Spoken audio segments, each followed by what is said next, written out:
Hayan, kung hindi ka pa naman mapapawaw dito sa niluluto ko o sa mga Ilocanong katulad ko, anya may ibagayo.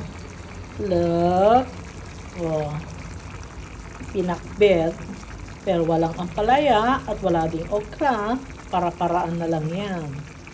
So, ang pinakbet sa Germany.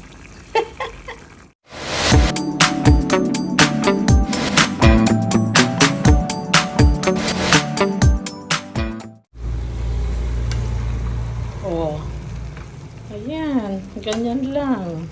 Okay na, pinakbet na. O, diba?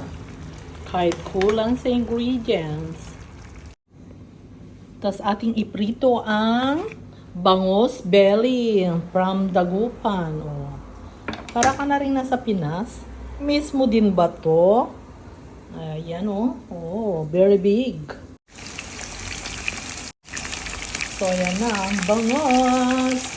Natin ang iprito. At meron tayong pinakbet.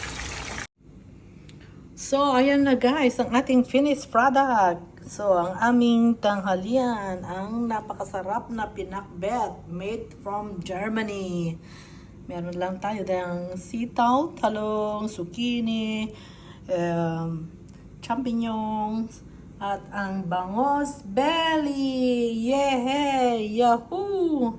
Mapaparami na naman ako ng kanin nito. Kain tayo guys.